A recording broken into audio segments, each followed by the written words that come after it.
Okay,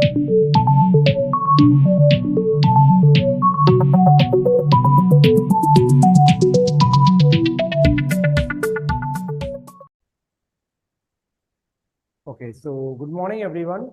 जैसे कि आपको पता है, this class is meant for those people, दो स्टूडेंट्स जो लोग सेमेस्टर 4 का टैक्स एग्जाम देने वाले हैं। ये आप तभी कर पाओगे जब आपका बेसिक एक आइडिया किया हुआ है, पढ़ लिखे हो आप लोग। तो यहाँ पर हम लोग we will discuss some important topics which I think is important for your exam. सबसे पहले आता है रेसिडेंशियल स्टेटस से। रेसिडेंशियल स्टेटस में आपको पता है कि बेसिक कंडीशन सेटिस्फाई करना पड़ता है सबसे पहले in order to be regarded as a resident. पहला कंडीशन, उसका दो पार्ट होता है, आइदर आप पार्ट ए सेटिस्फाई करो या पार्ट बी सेटिस्फाई करो। पार्ट ए होता है 182 डेज या उससे ज्यादा स्टे करना पड़ेगा। पार्ट 2 होता है उसका जो, अगर आप ये सेटिस्फाई नहीं कर पाते हो, अगर आप फिर भी 60 डेज या उसके ऊपर रह जाते हो and 365 days in last 4 years रह जाते हो, तब भी आप रेसिडेंट कहलाओगे। इसके साथ कुछ एडिशनल कंडीशंस आता है जो आपका सेक्शन 6 सबसेक्शन 6 में कवर होता है। उसमें बोला जाता है 730 days in the last 7 years और 2 आउट ऑफ 10 प्रीवियस ईयर में रेसिडेंट। ये दोनों ही कंडीशन अगर आप सेटिस्फाई कर पाते हो, you will be regarded as resident and ordinarily resident. What I will be discussing now few exceptional cases जहां पर आपको RBNOR यानी कि resident but not ordinarily resident ही माना जाएगा। वो कब होगा, लेट अस गो थ्रू। तो यहां पर आता है मेरा resident but not ordinarily resident.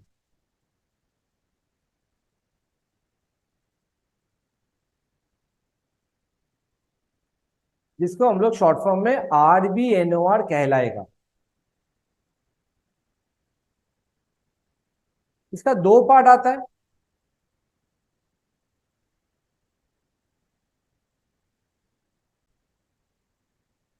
पहला पार्ट में सिटीजन ऑफ इंडिया होना चाहिए, ये RBNOR होगा जब आप ये कंडीशन सेटिस्फाई करोगे। What are those condition?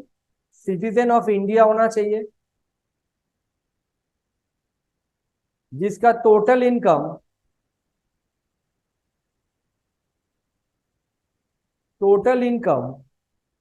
Greater than 15 lakhs होगा।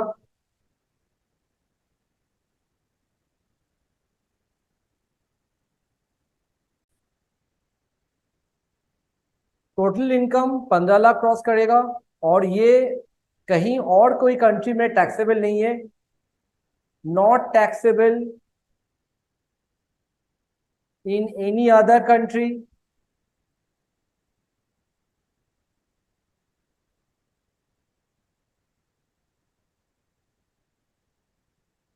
तो ये बंदा RBNOR कहलाएगा। Sir, what if he stage in India and उसका टोटल इनकम 15 लाख क्रॉस नहीं करेगा? तो अगर उसका 15 लाख क्रॉस नहीं करेगा, तब आप नॉर्मल प्रोविजन में चले जाना, जो रेसिडेंशियल स्टेटस का जो प्रोविजन था कि बेसिक वाला 182 डेज 60 डेज वाला में। लेकिन अगर उसका 15 लाख क्रॉस कर जाता है, वो कितना दिन के लिए इंडिया में था या नहीं था वो मैटर नहीं करता है, वो RBNOR हो जाएगा। ओके, अच्छा सर, अगर वो सिटीजन होता है,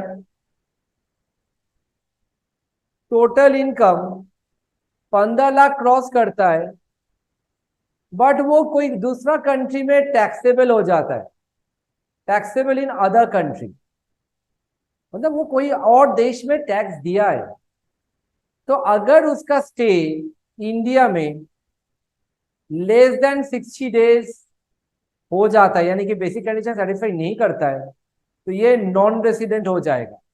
मतलब क्या हो रहा है, please try to understand.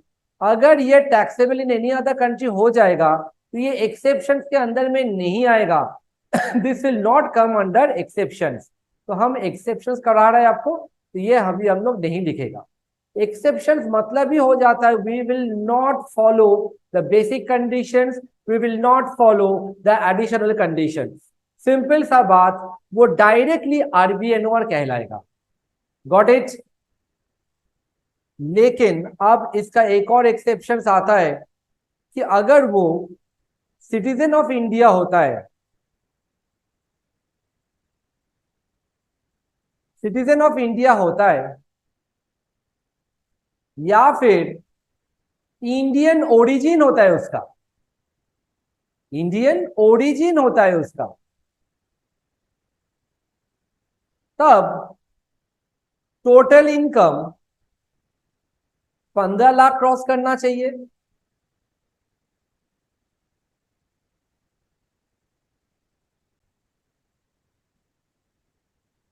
He comes on a visit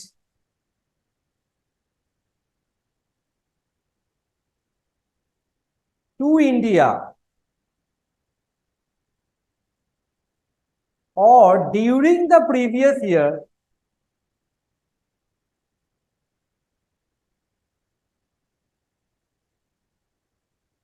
उसका stay is greater than 120 days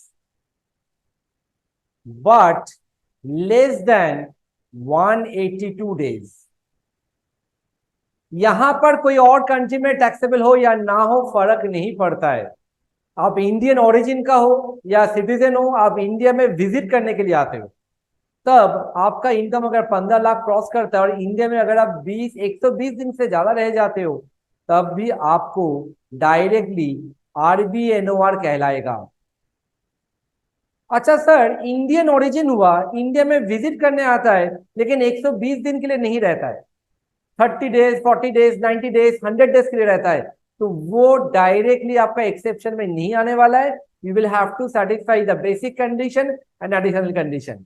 तब आप देख लेना कि वो पिछला 4 साल में कितना आया हुआ है, वो सब देखना पड़ेगा। Have you all understood? These are the exceptional cases. इसके अलावा बाकी सब पूरा नॉर्मल हो जाता है। प्लीज इसको संभाल के कीजिएगा। Okay, please go through. ये greater than equal to 120 days होगा, ठीक है। तो ये पार्ट आपको क्लियर हो गया।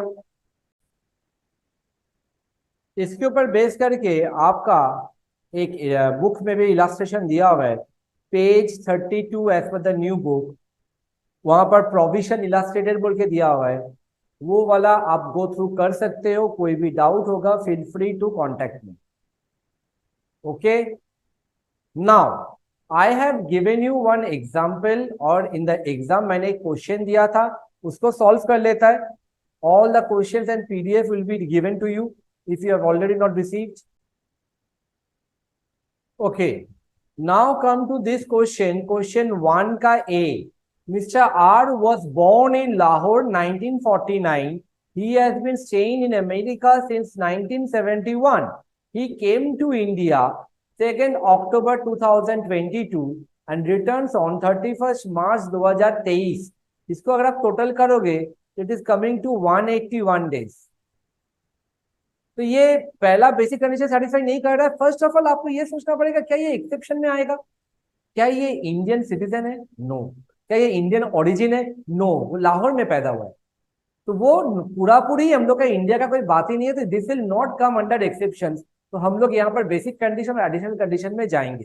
तो बेसिक कंडीशन क्या बोलता है? 182 डेज क्रॉस करना चाहिए, यहाँ पर इसका 181 डेज हो रहा है, तो ये पहला पार्ट तो सेटिस्फाई नहीं कर पाता है। सेकेंड पार्ट क्या बोलता है? 60 डेज, वो तो आराम से सॉल्व हो जाता है।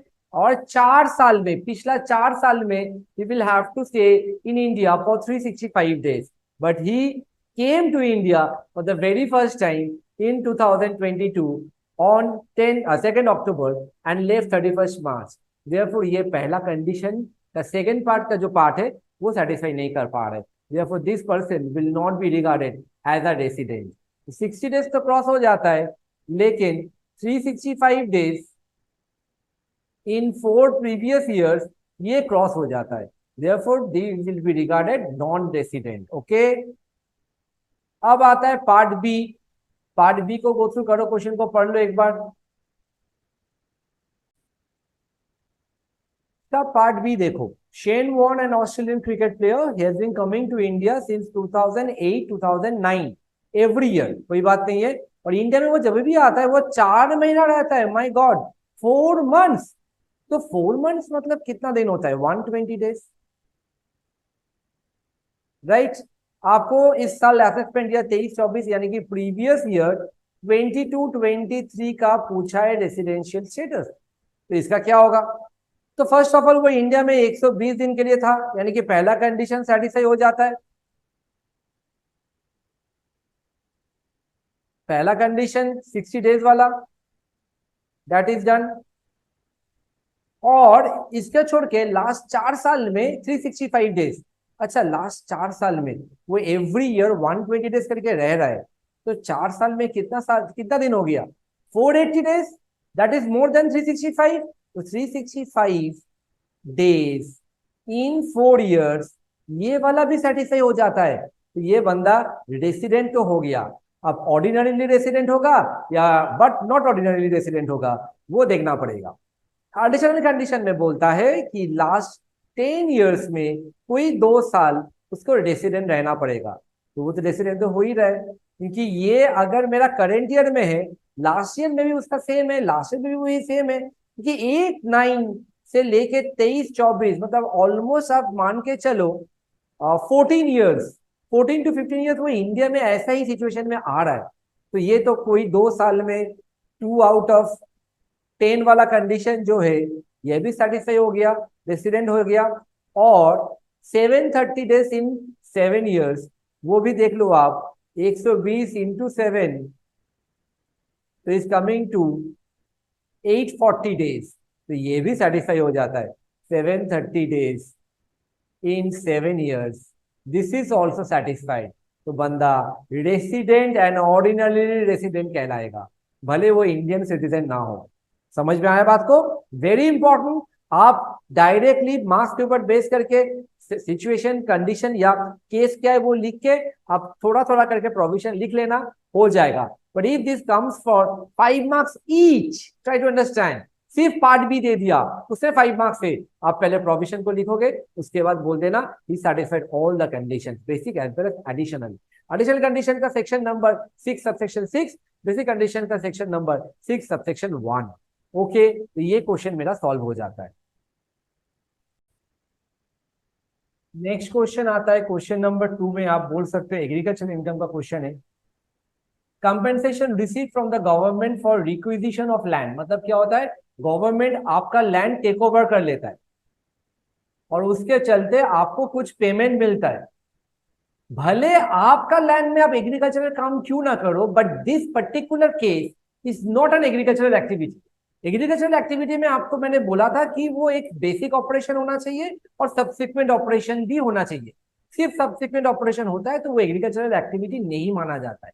यहाँ पर तो ना बेसिक है ना सब्सिक्वेंट है। एग्रीकल्चर के साथ ये जो लैंड बेचना या लैंड टेक ओवर करना is nothing related with agriculture, therefore this will not be regarded as an agricultural activity, and therefore this compensation received is not an agricultural income. Therefore no.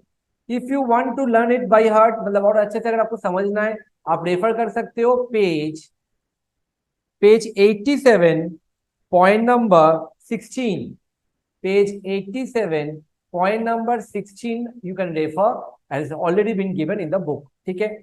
Dividend receive from a company whose major income constitutes agricultural income.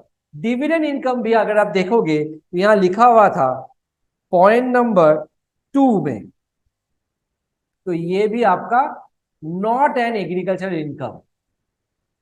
Dividend मिलना कोई company से जिसका काम है agricultural income, agriculture काम करना, वो नहीं है। ट्राई टू अंडरस्टैंड, कोई कंपनी है वो एग्रीकल्चर का काम कर रहा है, उसमें वो एग्रीकल्चर, उसका जो इनकम हुआ that can be regarded as an agriculture income. But आपको क्या दे रहा है, आपको तो वो डिविडेंड दे रहा है, आप तो वहां पर जाके एग्रीकल्चर नहीं कर रहे हो, therefore it will be not be regarded as an agricultural income. अच्छा, नेक्स्ट आता है profit earn from the sale of wild grass of spontaneous growth. Wild grass क्या आपने ग्रो किया या ऑटोमेटिकली ग्रो हुआ? स्पॉन्टेनियस मतलब ऑटोमेटिकली ग्रो होना, इसमें आपका ना बेसिक ऑपरेशन हुआ ना सब्सिक्वेंट ऑपरेशन हुआ। This is clearly not an agricultural activity, therefore ये बेच के जो भी पैसा मिला this will also be not be regarded as an agricultural income, therefore no it is not an agricultural income. Next point, point number C में बोलता है, सॉरी पॉइंट नंबर डी में बोलता है income earn from the sale of tea grown and manufactured by the SSC. ये composite income वाला case हो जाता है, कुछ पोर्शन एग्रीकल्चर माना जाएगा, कुछ पोर्शन नॉन एग्रीकल्चर माना जाएगा।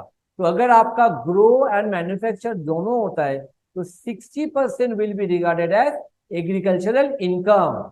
सर ये कहां मिलेगा? आप बुक रेफर कर सकते हो, पेज 88 में एक चार्ट दिया हुआ है, वेरी इंपॉर्टेंट चार्ट, कौन से इनकम कितना परसेंटेज होता है। ठीक है, नेक्स्ट वाला, income by way of selling rice produce from the paddy purchase by the SSC.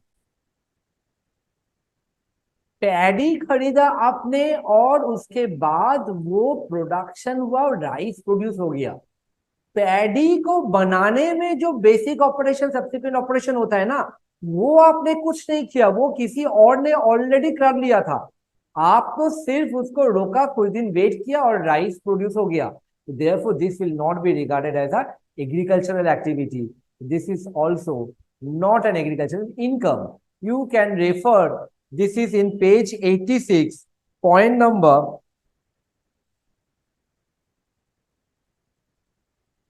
Point number आपको मिल जाएगा 9 में। This is point number 9. We are done with these questions.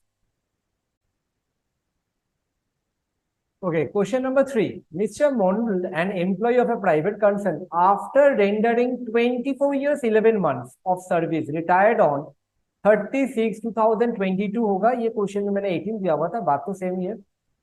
And receive gratuity of 50,000, तो ये 50,000 का उसको gratuity मिला है।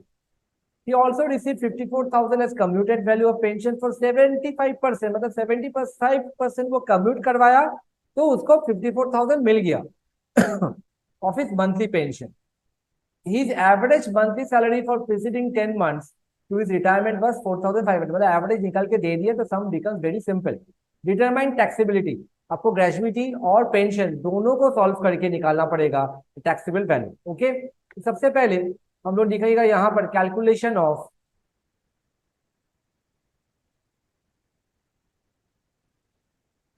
Taxable gratuity, particular amount amount डाल देना। अमाउंट रिसीव्ड, अच्छा कुछ नहीं बोला है तो आप कवर्ड अंडर ग्रेजुइटी ऐड कर सकते हो, कुछ नहीं बोला है तो ऑलवेज कवर्ड नहीं करना है, नॉट कवर्ड करना है। ओके, देखो इट इज हाई चांस आपको कवर्ड होगा या नॉट कवर्ड होगा वो बोल दिया जाएगा। अगर नहीं बोला है हिंट रहेगा, जैसे यहां पर बोला है average salary. If you could remember, forward under gratuity act में हम लोग का सैलरी पर मंथ होता है, लास्ट ड्रॉन सैलरी, रिटायरमेंट का टाइम में इसका जो लास्ट सैलरी था वो लिया जाता था। और अगर आपका नॉट कवर्ड होता है तब आपका एवरेज दिया जाता है 10 महीने का। तो याद है वहां पर इंक्रीमेंट वगैरह होता था, तो वो वाला चीज यहाँ एवरेज एरिया तो हम लोग ऑटोमेटिकली समझ में आ गया ये not covered under gratuity act में है। अगर फिर भी अगर आपको बोल देगा ना मंथली सैलरी तो कवर्ड अंडर कर लेना, एवरेज होगा तो नॉट कवर्ड कर लेना, तो ये not covered under gratuity act के अंदर आ जाएगा। अमाउंट रिसीव में आप डालोगे 50,000 less minimum of the following,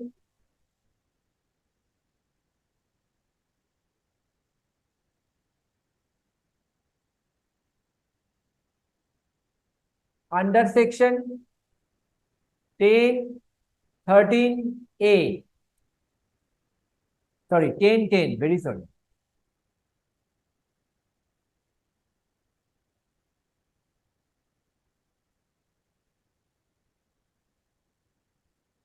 point number A में अमाउंट एक्चुअली रिसीव्ड 10(13) ने एचआर आकर 50,000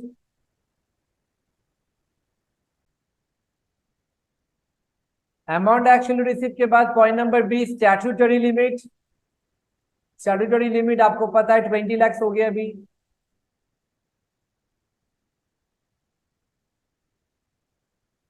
point number C, since it is not covered under gratuity act, तो संडे का बेनिफिट नहीं मिलता। Remember, half into average salary per month into number of years of complete, number of completed years. Completed में round off नहीं होता इसके अंदर, तो हाफ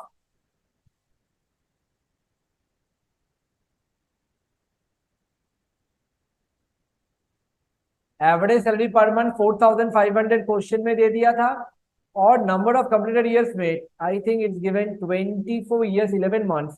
कवर्ड होता तो 25 ईयर्स हो जाएगा, यहाँ पर 24 ईयर्स ही लेना पड़ेगा।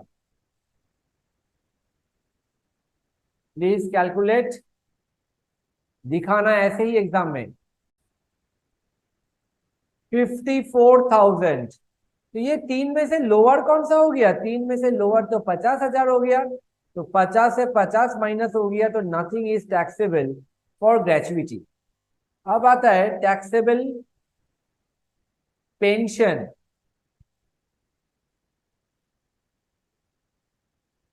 पेंशन में आपको मिला कितना?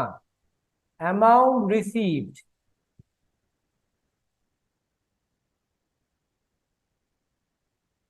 54,000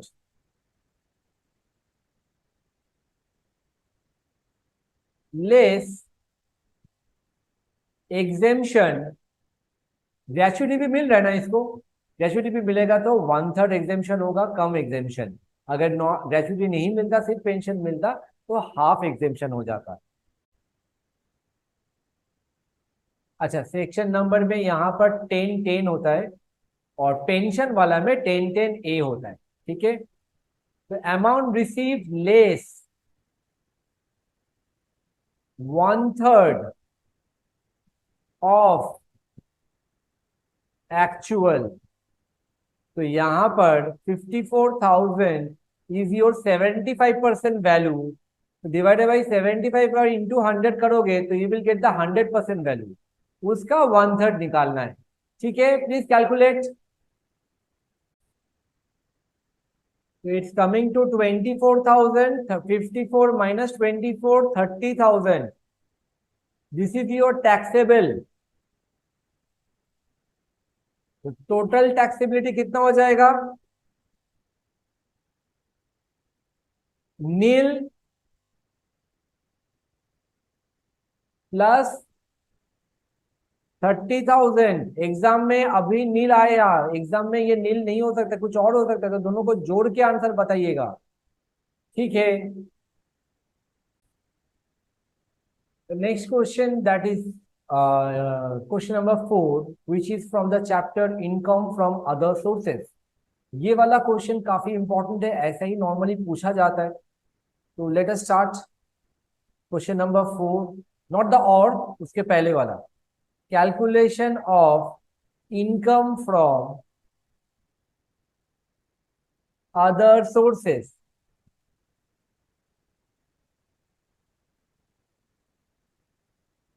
यहां पर पर्टिकुलर अमाउंट करके डाल देना। Point number A, interest from savings bank account with ICICI, ये पूरा लिखोगे, अमाउंट कॉलम में आप डाल देना 6,000। एक और बात हम आपको यहाँ पर बताना चाहता है कि इंटरेस्ट ऑन सेविंग्स बैंक अगर आपको मिलता है, ऑब्वियसली ये अदर सोर्सेज पे जाता है, याद रखना this thing will be allowed as deduction under section 80TTA। वहां पर आपको 10,000 रुपया तक का डिडक्शन मिल जाता है और सेविंग्स अकाउंट के ऊपर। सर मतलब अगर किसी को 15,000 इंटरेस्ट मिला तो आपको 10,000 का ही डिडक्शन मिलेगा, बाकी 5,000 आपका रह जाएगा। सर यहाँ पर हमको माइनस करना है? नो, यहाँ पर आप फुल अमाउंट ही डालोगे। अगर हमको 15,000 मिलता, हम लोग यहाँ 15,000 ही डालेगा। डिडक्शन लेस बाद में होता है, जीटीआई निकलने के बाद, ग्रॉस टोटल इनकम निकलने के बाद, वहां पर हम लोग डालेगा less deduction under section 80TTA 10,000, तो ऑटोमेटिकली 5,000 का इफेक्ट आ जाता है। Got it? यहाँ पर आपको जितना मिला उतना ही डालोगे। Point number B, winning from lotteries, ये नॉर्मली टीडीएस 30% टैक्स काट के मिलता है। इन दिस केस 3 लाख का ग्रॉस फिगर दिया हुआ है, ग्रॉस फिगर दिया हुआ है तो आपको वही अमाउंट लिखना है। अगर नेट लिखा रहता ना, तो आप सपोज ये 2,70,000 होता, तो डिवाइडेड बाई 70 इंटू 100, तो ऐसे करके आप एक्चुअल अमाउंट निकाल लेता, but this is not the case, तो हम इसको हटा दे रहे हैं। 30% काटेगा तो दिस इज 70%, उस हिसाब से हम लोग निकालेंगे। Point number C, sorry, point number C, income from subletting a house at 5,000 per month. Subletting आपको पता है, आपका घर है नहीं, आपने वो भाड़े में लिया और आपने किसी और को फिर दोबारा भाड़े में दिया, तो ये हो जाता है income from subletting. Income from subletting हम लोग का 5,000 पर मंथ का आता है, जिसके लिए जो भी आपका खर्चा होता है वो आप माइनस कर दोगे फॉर द इनकम। तो यहां पर हम लोग का इनकम हो जाता है 5,000 minus 3,000 into 12, 24,000। Dividend of 11,000 receive from the Indian company, ये भी आपका टैक्सेबल हो जाता है। पहले ये टैक्सेबल नहीं था, एग्जाम्पशन में हुआ करता था, बट अभी ये टैक्सेबल हो गया है। और last, income from owning and maintaining of race horses, OMRH, owning and maintaining of race horses, ये 10,000 हो जाता है। इसको टोटल करोगे तो आपका आ जाता है the whole amount that is taxable under other sources. State the provisions relating to clubbing of income of a minor child, ये आपका बुक का है पार्ट, आप इसको गो थ्रू कर लेना पेज 519 में। जिसके पास बुक नहीं है please ask for a PDF, I will send the portion of this particular section, ठीक है। Okay, moving on to the next question. Okay, now we are coming to question number 5. Question number 5 is a question from PGBP. Last year receipt and payment account वाला format आया हुआ था, तो हम लोग यहाँ पर नेट प्रॉफिट PL अकाउंट वाला फॉर्मेट दे रहे हैं, तो ये हमको लगा थोड़ा इंपॉर्टेंट है, ऐसा टाइप का सम आने का चांस ज्यादा है। तो this is also I gave in your exam paper also. Question number 5 from my paper. Calculation of profits and gains from business and profession. This is the full form. Particulars.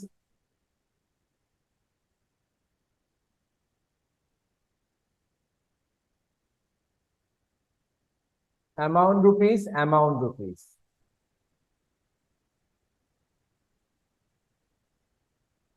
सबसे पहले net profit as per PL दिया हुआ है, उसी से हम लोग start करेगा। Net profit as per PL which is given 55,100. Let us put it on the outer column. Add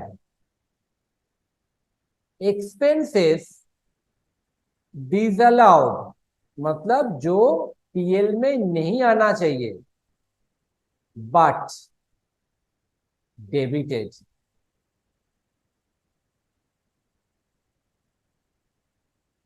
PL में डेबिट होना नहीं चाहिए था, बट आपने कर दिया, प्रॉफिट को कम कर दिया, वो सब आइटम को हम लोग पहले करेगा। तो लेट अस स्टार्ट। सबसे पहले आप देखो नीचे में दिया हुआ है interest on capital. Interest on capital मालिक अपने आप को पेमेंट कर रहा है, वो कभी अलाउ नहीं हो सकता है, तो फिर आप जानबूझ के ज्यादा इंटरेस्ट दे सकते हो खुद को, तो उसको चलते मेरा प्रॉफिट कम हो जाएगा, तो this is not allowed by the income tax department. तो 8,000 हम इनर कॉलम में डाल दिया। Legal expenses, legal expense point number B बोलता है legal expense include 3,000 paid as a penalty for infringement, मतलब वो penalty for violation of law हो गया, तो पेनल्टी हम लोग का डिसअलाउड हो जाता है। पेनल्टी फॉर इंफ्रिंजमेंट लिखना, अगर टाइम मिले तो इसका नोट दे देना कि penalty is penalty for violation of law is not allowable, तो ये 3,000 रुपया।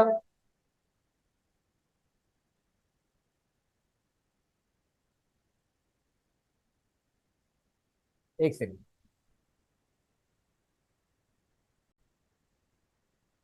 3,000 rupees. Income tax, income tax आपका स्पेसिफिकली 48(2) में बोला गया था will be disallowed, income tax paid और वट एवर प्रोविजन भी रहेगा तो वो भी डिसअलाउ हो जाएगा। 3900 पेज नंबर लिख लो, कहां पर दिया भाई, सेक्शन नंबर यहां डाल दो 40A। अगर 2 याद रहेगा तो 2 भी डाल देना, नहीं तो 40A तक लिख के भी आप आ सकते हो। और ये आपके रेफरेंस के लिए पेज नंबर 350 में दिया हुआ है बुक का, ठीक है। Okay, point number 4, income tax done. Depreciation sir क्यों, because depreciation as per IT rules minus होता है, तो depreciation as per books will be disallowed, which is 10,500. Any sort of provision will be disallowed. Provision for doubtful debt. Depreciation as per books के बाद आप डालोगे provision for doubtful debts. Point number 5, provision for doubtful debts 6,200.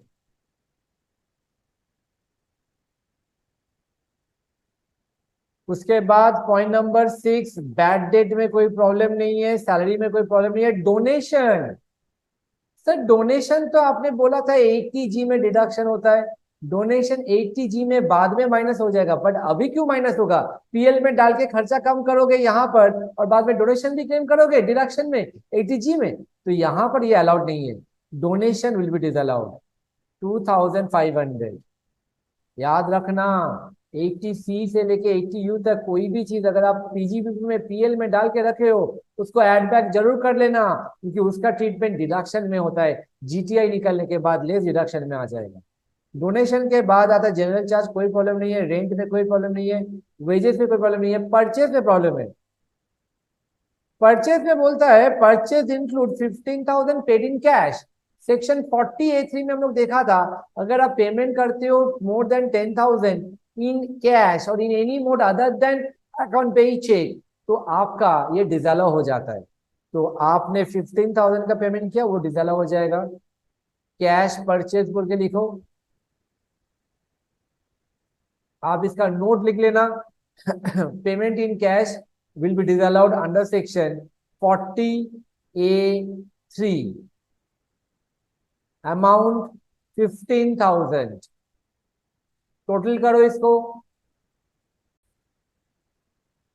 Total किया। अच्छा 40A3, 3 will be in normal digit not Roman।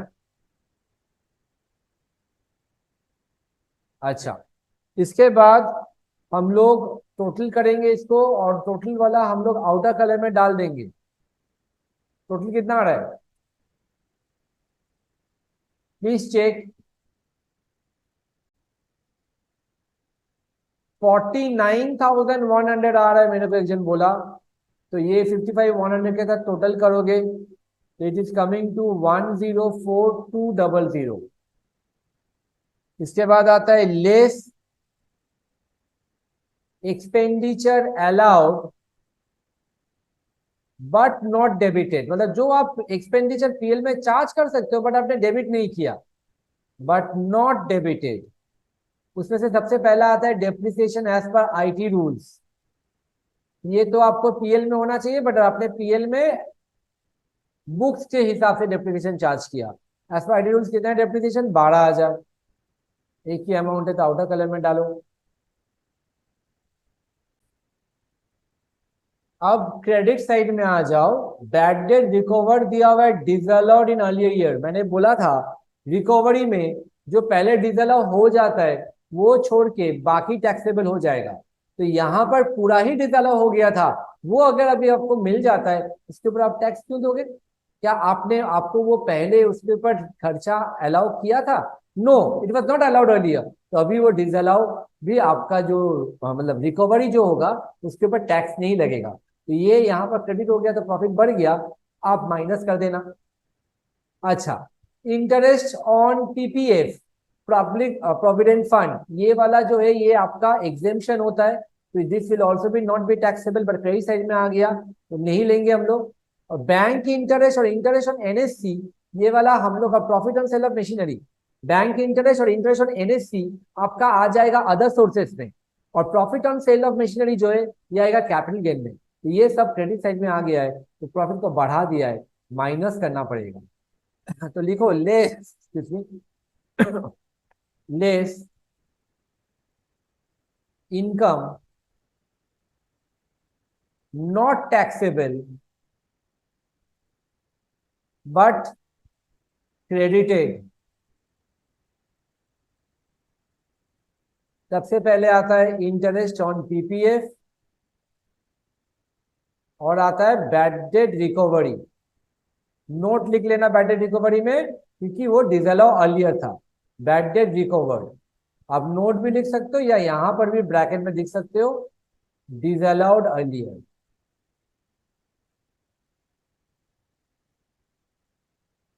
Amount था interest on PPF का 3,500 और 2,000।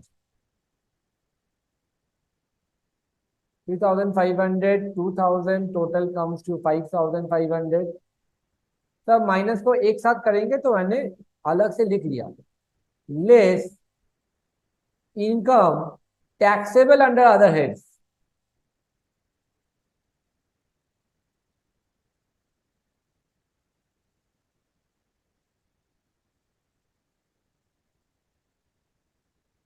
Bank interest, interest on NSC. NSC क्या होता है सर? National saving certificate. ये आपका 80 में डिडक्शन होता है, और इसका इंटरेस्ट अदर सोर्सेज में टैक्सेबल होता है।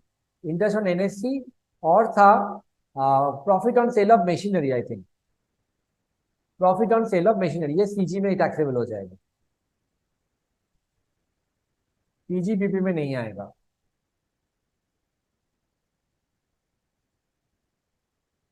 Bank interest is how much? 8,500। Interest on NSC कितना है?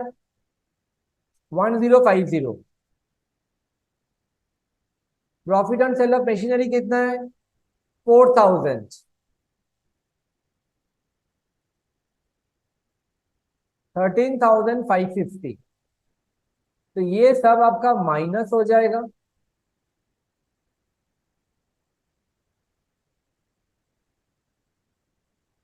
इसके साथ आप लोग प्लीज देखो point number A, opening stock and closing stock में कुछ बोला है, प्लीज गो थ्रू। अब opening stock closing stock, opening stock मेरा डेबिट साइड में आता है, तो डेबिट साइड अगर बढ़ जाता है तो मेरा प्रॉफिट कम हो जाएगा, और क्रेडिट साइड में क्लोजिंग स्टॉक आता है तो क्लोजिंग स्टॉक अगर बढ़ गया तो मेरा प्रॉफिट बढ़ जाएगा। इसको सुधारेंगे कैसे? इसको हम लोग माइनस करेगा, इसको हम लोग प्लस करेगा, वाइसी वर्सा। अगर कम हो गया है तो let us see what has been stated in the question.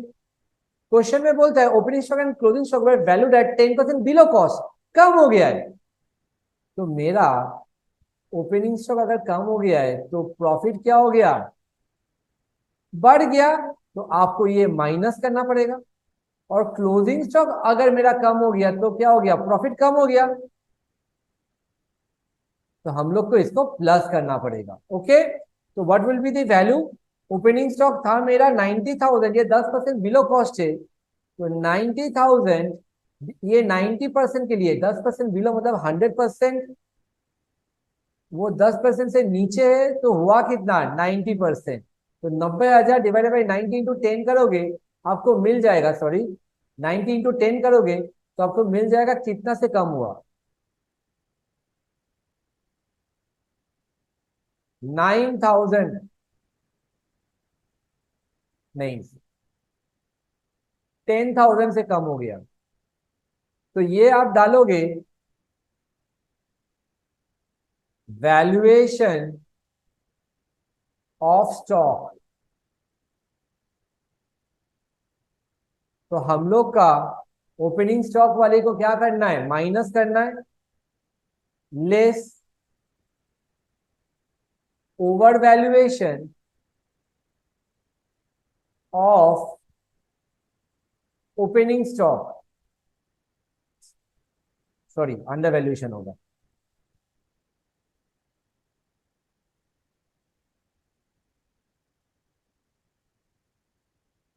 Under valuation of opening stock. अब डायरेक्टली यहां लिख लेना 90,000 डिवाइडेड बाई 90 इंटू 10,000 रुपीज। मेरा ओपनिंग स्टॉक का वैल्यू कम हो गया था तो प्रॉफिट बढ़ गया है, तो अभी आपको उसको घटाना पड़ेगा, लेस करना पड़ेगा। और उसके बाद क्लोजिंग स्टॉक, क्लोजिंग स्टॉक अगर कम हो गया तो प्रॉफिट कम हो गया तो बढ़ाना पड़ेगा, less under valuation of closing stock. Closing stock कितना था? 1,44,000। Same concept, 1,44,000 divided by 90 into 100, sorry into 10, very sorry. 1,44,000 divided by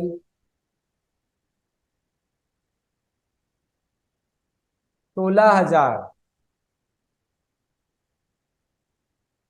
तो 10,000 negative, 16,000 positive, net effect 6,000 plus.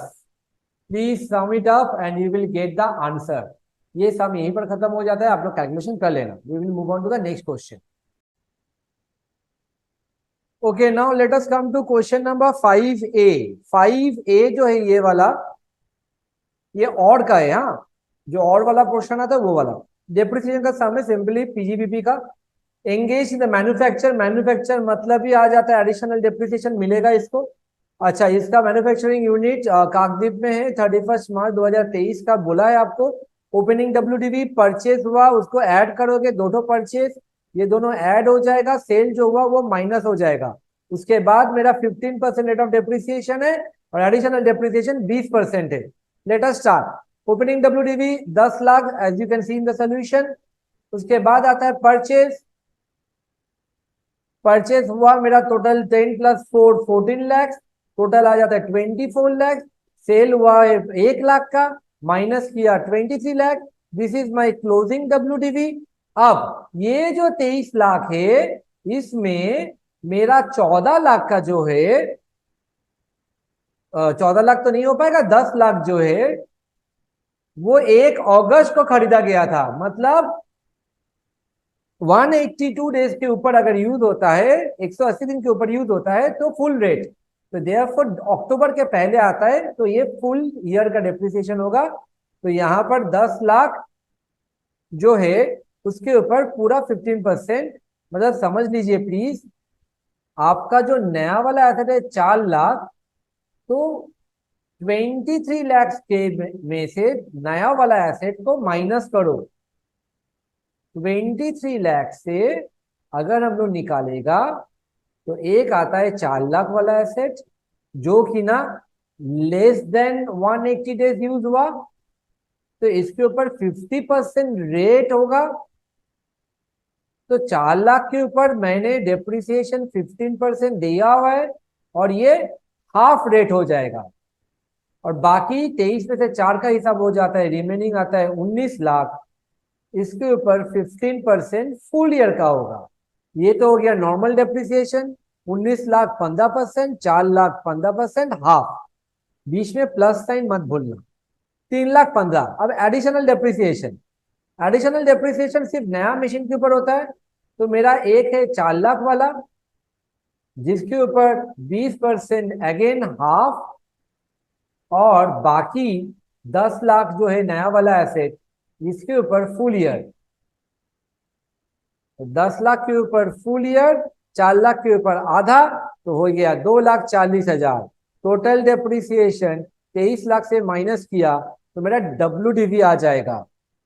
अच्छा, ये तो मेरा है total depreciation. WDV, closing WDV अगर आप निकालोगे वो आएगा 23 लैक्स माइनस 5,55,000 करके जो आएगा वो देख लेना।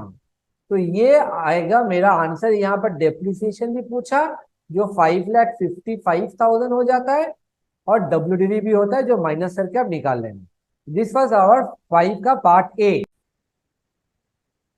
Moving on to scientific research का भी जो डिडक्शन आता है, deduction under section 35, this is from PGBP। Amount paid to IIT Kharagpur, जितना भी अप्रूव साइंटिफिक रिसर्च के लिए आप पैसा भेजते हो वो पूरा डिडक्शन मिल जाएगा 100%।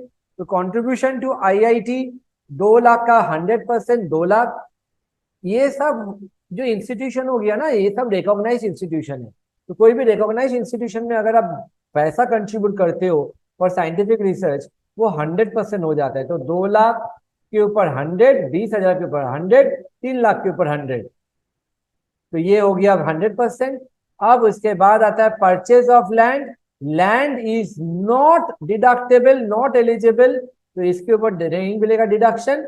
रेवेन्यू एक्सपेंडिचर जो भी हुआ इन हाउस, वो आपका पूरा मिल जाएगा 50,000 का। तो टोटल आ गया मेरा 5,70,000 का डिडक्शन मेरा इनकम से माइनस हो जाएगा। This was a very simple question, आता है, इंपॉर्टेंट है। मिस्टर मोदी, ये क्वेश्चन नंबर 6 है, 10 मार्क का। Salaries.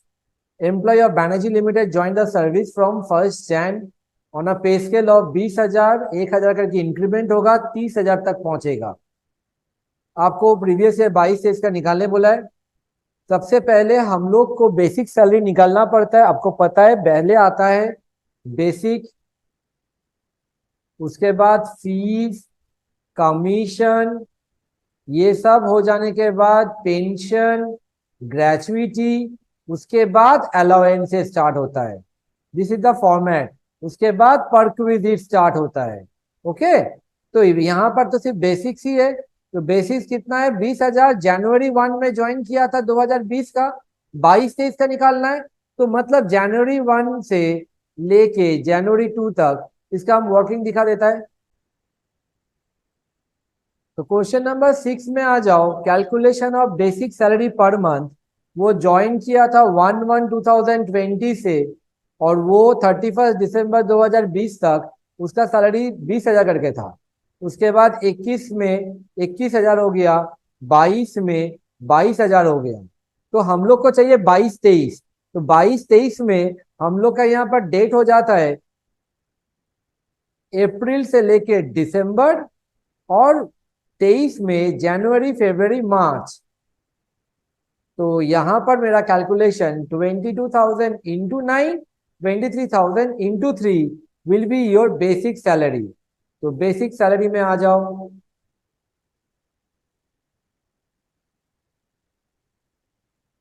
Twenty two into 9, 23 into 3, 2,67,000। इसके बाद अलाउंसेस, अलाउंसेस में डियरनेस अलाउंस 40% ऑफ बेसिक, तो 40% ऑफ 2,67,000, 106,800 इनर कलर में डालना। इसके बाद आता है house and allowance, entertainment allowance. HRA को कर लेता है, एंटरटेनमेंट को पहले कर लेता है, 400 पर मंथ।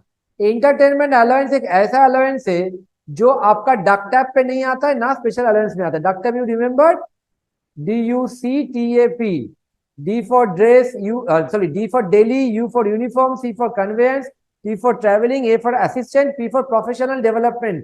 ये सब का अलाउंसेस अगर मिलेगा आपको, जितना खर्चा होगा उतने तक ही माइनस होगा। बाकी स्पेशल अलाउंसेस, HRA, रेंट, फिर आपका चिल्ड्रन एजुकेशन, हॉस्टल, ये सब स्पेशल होता है। ट्रक ड्राइवर स्पेशल होता है। इसको छोड़ के बाकी जितना भी अलाउंसेस आए हो ना क्यों, वो सब फुल्ली टैक्सेबल होगा। कितना खर्चा हुआ ना हुआ इंपॉर्टेंट नहीं है। तो entertainment allowance 400 rupees per month into 12, 4,800। इसके बाद आता है house rent allowance. House rent allowance का 4,000 per month. He paid 5,000 per month as rent for is Bengaluru house.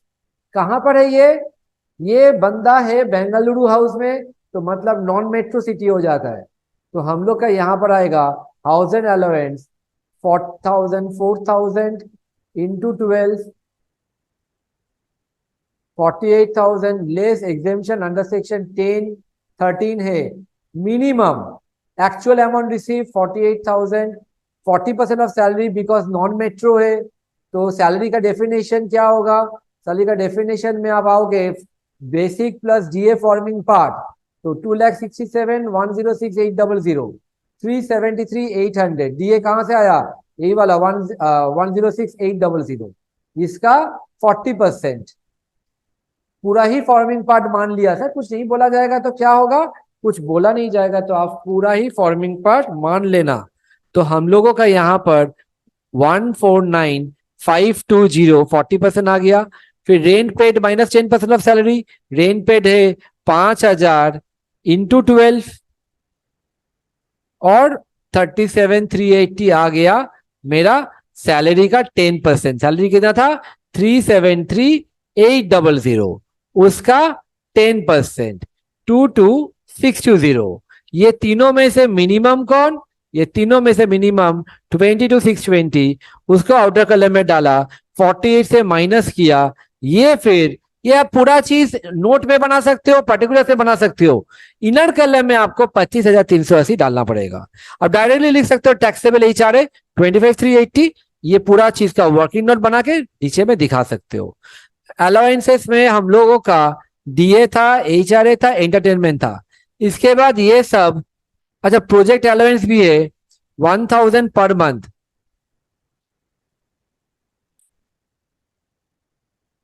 तो ये मेरा बिजनेस के लिए है, ये आपका नहीं आएगा, तो इसको छोड़ो।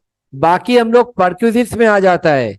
परक्यूजिट्स में देखो क्या क्या दिया हुआ है। Point number D, professional tax paid by the employer, employer ने जो पेमेंट किया था 5,000 का, ये यहां पर प्लस होगा, नीचे में माइनस होगा, तो 5,000 हम लोगों का आ गया। उसके बाद आता है मेडिकल,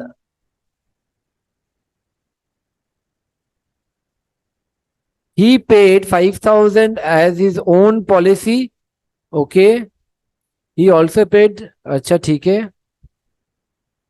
हाँ point number G, his medical expenditure 16,000 were reimburse by the company, तो ये आपका 16,000 रीइंबर्समेंट पूरा टैक्सेबल हो जाता है।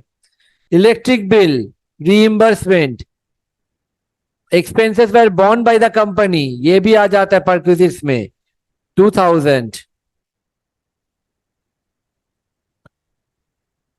उसके बाद आता है employees contribution to RPF 3,500, recognise provident fund और उसका इंटरेस्ट 1,700। हम लोगों को पता है, हम लोगों का सैलरी में कितना आता है, 12% का लिमिट आता है। और ये कितना कंट्रीब्यूट किया, ये कंट्रीब्यूट किया 3,500 इंटू 12 करके देखो कितना आ रहा है, इट इज कमिंग टू 42,000। और लेस एग्जेम्प्टेड में 12% ऑफ सैलरी। सैलरी का डेफिनेशन प्रोविडेंट फंड के लिए बेसिक प्लस डीए 373,800 के ऊपर आ जाएगा 12%, 44,856, ये माइनस करके नथिंग इज टैक्सेबल। इंटरेस्ट का 9%, क्योंकि हम लोग का पता है ये इंटरेस्ट ऑन आरपीएफ एग्जेम्पशन हो जाता है, तो ये हम लोग का 1,700 रुपया नहीं लेंगे। ये सब कुछ करके मेरा ग्रॉस सैलरी आ जाता है। फिर standard deduction 50,000, professional tax minus 5,000, 55,000। अब इसके बाद एक और पॉइंट दिया हुआ है, point number H, 4,000 as agriculture income from Nepal, India के बाहर का है, अदर सोर्सेज में आ जाएगा। डिविडेंड फ्रॉम सिंगापुर कंपनी 10,000, वो भी आ जाएगा। 4,000, 10,000, 14,000, अदर सोर्सेस जीटीआई 359,980। अब आता है डिडक्शन अंडर चैप्टर 6 से। यहां पर हम लोगों का डिडक्शन में देखो, life insurance premium paid by himself 5,000, own contribution to RPF, खुद कंट्रीब्यूट करोगे तो आरपीएफ में जाएगा, मतलब डिडक्शन एटीसी में जाएगा, और एम्प्लॉयर कंट्रीब्यूशन करेगा तो सैलरी में आ जाएगा। तो 42,000 आ गया और 10,000 आ गया।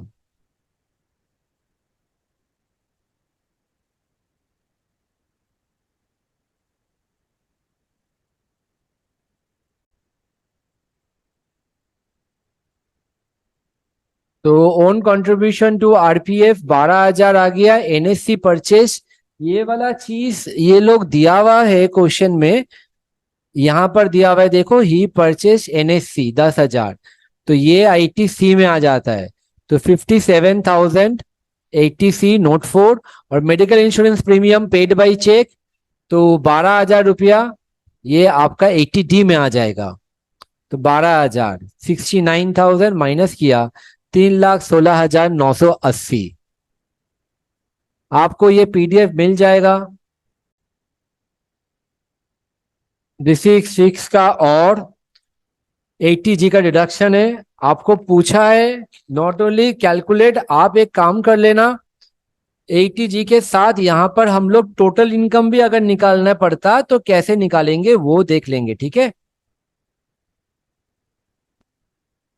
तो पहले 80G का डिडक्शन,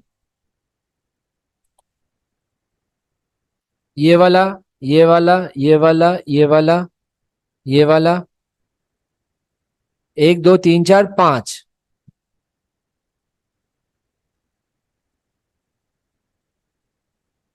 एक सेकंड। ओके, तो 80G में as you all know adjusted gross total income निकालना पड़ता है, तो हम लोग पहले ग्रॉस टोटल इनकम निकाल लेता है। हाउस प्रॉपर्टी दिया हुआ है, बिजनेस प्रोफेशन दिया हुआ है, कैपिटल गेन दिया हुआ है, अदर सोर्सेज दिया हुआ है। लेकिन कैपिटल गेन के ऊपर 80G का कैलकुलेशन नहीं होता है, मतलब कोई भी डिडक्शन का कैलकुलेशन नहीं होता है। तो ऑन दैट बेसिस मेरा income from house property 50,400, 72,600 PGBP, CG 21,840, interest from fixed deposit, ये other sources 18,000, तो gross total income 162,840। Adjusted gross total income का फॉर्मूला होता है GTI minus LTCG minus deductions other than 80G। तो 21,840 मेरा LTCG था, वो वाला हटाओ। अच्छा, और क्या क्या डिडक्शन है यहाँ पर देखो, यहाँ पर डिडक्शन मेरा 80D में आता है। Medical insurance premium 80D, but maximum limit 25,000 का ही मिलेगा। 31,600 पेमेंट हुआ, बट मैक्सिमम लिमिट 25,000 का ही मिलेगा। अच्छा, उसके बाद पॉलिटिकल पार्टी को देता है 80GGC, तो 10,000, तो 25 + 10 35,000, तो ये भी माइनस करो, तो 25 और 10 माइनस करके एजीटीआई 1,06,000 आता है। मेरा 10% of AGTI 10,600 will be the maximum limit. अब सब फंड्स को लिख लेता है। अप्रूव नेशनल एमिनेंस, जो भी यूनिवर्सिटी वाला होता है, ये नेशनल वाला पोर्शन में आता है, तो ये फुल 100% कैटेगरी में आएगा। तो 3,600 100% without limit. Drought relief fund प्रीएम्स, बट यहां पर मेरा काइंड में है तो ये आएगा ही नहीं, it will not be deducted.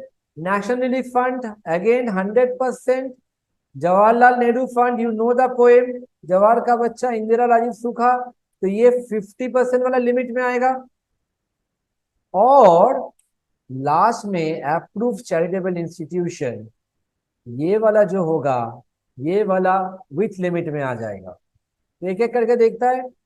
3,600 100% 3,600, ये इन काइंड है तो नहीं आएगा, नील नील। ये भी 100% 4,500। जवाहरलाल नेहरू फंड 2,500, 50% 1,250। अब ये जो चैरिटेबल इंस्टीट्यूशन है ये लिमिट वाला में आता है। लिमिट मेरा कितना है, पहले 10,600, और यहां पर हम लोग कितना अमाउंट दिया, 16,200, तो हमको 10,600 का ही मिलेगा। इसका 50% 5,300, टोटल डोनेशन डिडक्शन 14,560, तो 14,650, ये माइनस हो जाता है।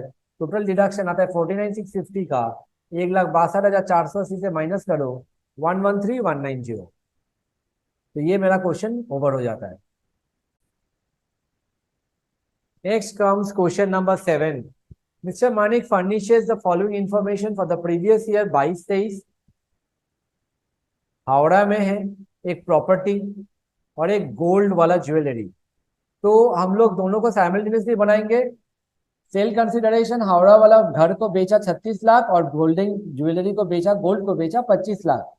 एक्सपेंसेस ऑन ट्रांसफर ब्रोकरेज 2% लगा, तो 72,000, 2% ऑफ 36 लाख। गोल्ड में कोई ब्रोकरेज नहीं है, नील। नेट सेल कंसिडरेशन आ जाता है। Index cost of acquisition, index number will be provided. तो दिस इज 331 बाई 200। क्यों 200? खरीदा गया था 2012 में, तो 12-13 का इंडेक्स नंबर 200 आता है। और ये खरीदा गया था 2008 में, तो 8-9 का इंडेक्स नंबर 137 आता है। और इनटू किया करंट ईयर का इंडेक्स नंबर 331, तो 6 लाख और 8 लाख। इंप्रूवमेंट कुछ है नहीं, nil. Long term capital gain आ जाता है। नीचे में बोलता है ही purchase residential house property Shyam Bazar for 12 lakh उसी साल। तो यहाँ पर इसको डिडक्शन मिल जाएगा, एग्जेम्पशन अंडर सेक्शन 54। याद है ना, आरएच बेच के आरएच खरीदना, आरएच मतलब रेसिडेंशियल हाउस, तो ये 54 में आ जाता है। इसमें 1-2-3 रूल भी आता है। एक साल पहले खरीदते हो, बनाते हो, सॉरी, एक साल पहले खरीदते हो बेचने का, या बेचने के बाद 2 साल के अंदर, या 3 साल के अंदर आप घर बना लेते हो, तो आपका एग्जेम्पशन 54 में आ जाएगा। तो ये 12 लाख का एग्जेम्पशन आ गया। तो taxable long term capital gain 13,35,000, 5,67,153, दोनों को जोड़ोगे। आपको टोटल इनकम पूछा है, माइंड इट, यहाँ पर आंसर छोड़ोगे तो 2 मार्क कम मिलेगा। तो यहाँ पर आता है ग्रॉस टोटल इनकम। सबसे पहले PGBP 98,000, long term capital gain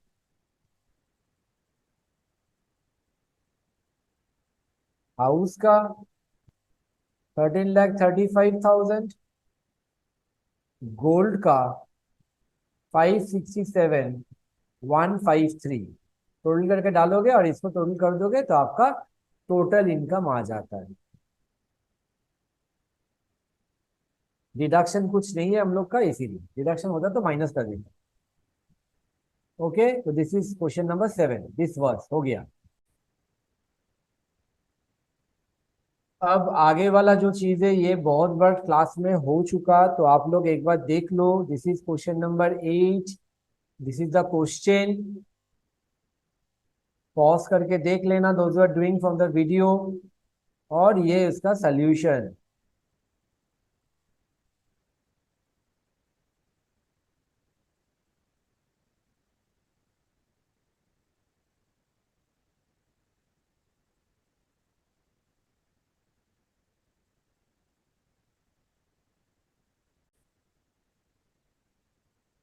salary का डेफिनेशन एज पर HRA, एज पर RPF दिया हुआ है 7,20,000, 7,20,000। उस हिसाब से आप सोल्यूशन देख लो। टैक्सेबल सैलरी लास्ट में आ जाएगा। डिडक्शन जब भी करोगे सेक्शन नंबर जरूर देना। स्टैंडर्ड डिडक्शन 16IA या 1A, और प्रोफेशनल टैक्स 16(3).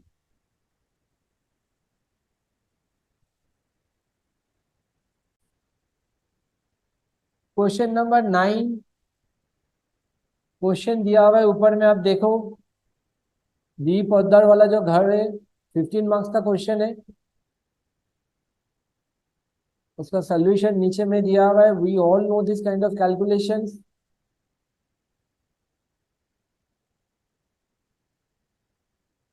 पॉज करके देख लेना।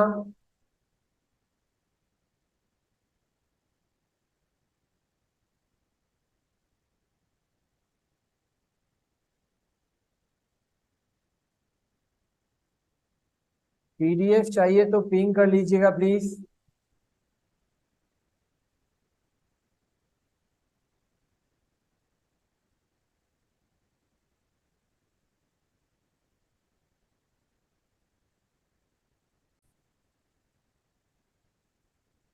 ओके, तो वो वाला सम का एक एक्सप्लेनेशन भी नीचे में दिया हुआ है। GMV कैसे कैलकुलेशन होता है।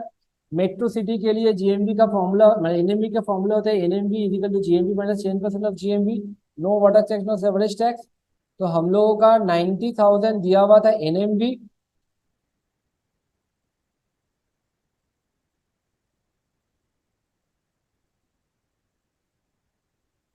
Municipal tax paid for the house 9,000 at 10%, मतलब एनएमवी के ऊपर म्यूनिसिपल टैक्स कैलकुलेशन होता है।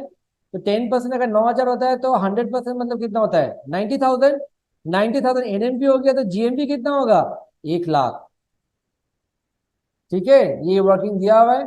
और ये जीएमवी का हम लोग आधा आधा किया 50%, 50% let out portion, self occupied portion. Okay, next question.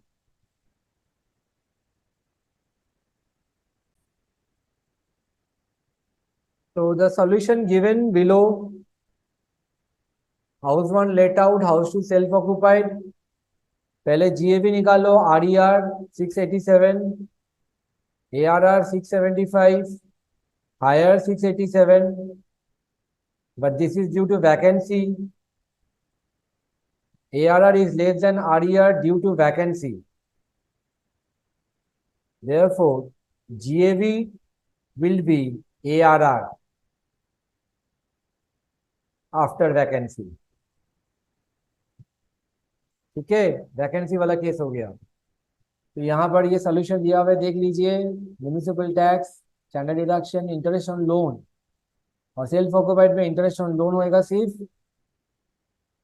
That's all.